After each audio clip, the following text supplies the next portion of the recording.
Hello friends, നമ്മുടെ പുതിയ വീഡിയോയിലേക്ക് എല്ലാവർക്കും സ്വാഗതം.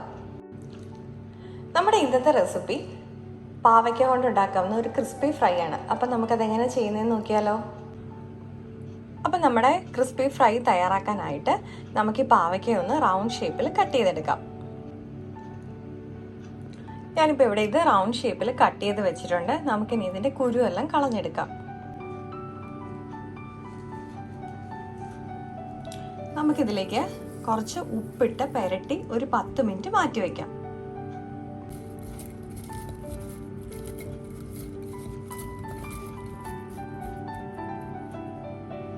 നമ്മളിങ്ങനെ പുരട്ടി മാറ്റി വെക്കുന്നത് ഈ പാവയ്ക്കയുടെ കയ്പ്പ് കുറയ്ക്കാൻ വേണ്ടിയിട്ടാണ്. അപ്പം നമുക്കിനി ഇതൊന്ന് 10 മിനിറ്റ് മാറ്റി വയ്ക്കാം. നമുക്ക് ഇതിലേക്ക് ഇനി മഞ്ഞൾപ്പൊടി ചേർത്ത് കൊടുക്കാം.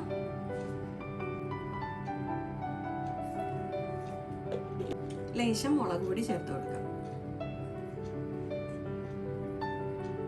ലേശം ഉലുവ പൊടിച്ചത് ചേർത്ത് കൊടുക്കാം. നുള്ള് കായപ്പൊടി ഇട്ട് കൊടുക്കാം. അരിപ്പൊടി ഇട്ട് കൊടുക്കാം.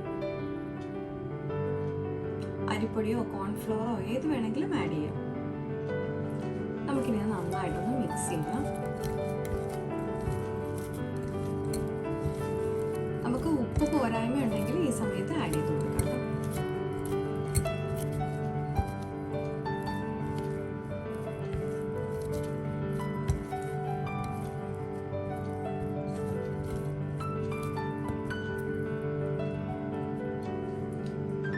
നമുക്കിനി ഇത് 10-15 മിനിറ്റ് റെസ്റ്റ് ചെയ്യാൻ വയ്ക്കാം.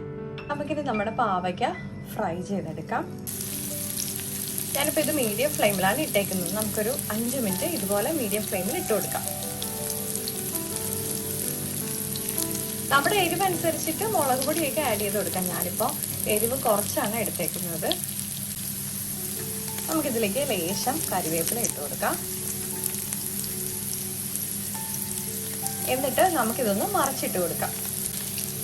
ഞാനിതിപ്പോൾ മറിച്ചിട്ട് കൊടുത്തിട്ടുണ്ട്. നമുക്കിത് ലോ ഫ്ലെയിമിലിട്ട് ഒരു 10 മിനിറ്റ് കുക്ക് ചെയ്യാം.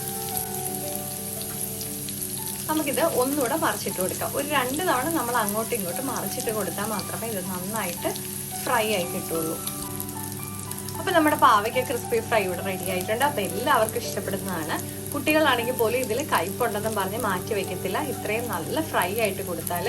അപ്പോൾ എല്ലാവർക്കും വീഡിയോ ഇഷ്ടപ്പെട്ടിട്ടുണ്ടെങ്കിൽ ട്രൈ ചെയ്ത് നോക്കണം. ട്രൈ ചെയ്ത് നോക്കിയിട്ട് ഫീഡ്ബാക്ക് കമൻസ് വഴി അറിയിക്കണം. ലൈക്ക് ചെയ്യാനും ഷെയർ ചെയ്യാനും സബ്സ്ക്രൈബ് ചെയ്യാനും മറക്കല്ലേ. മറ്റൊരു വീഡിയോ കാണും വരെ നന്ദി, നമസ്കാരം.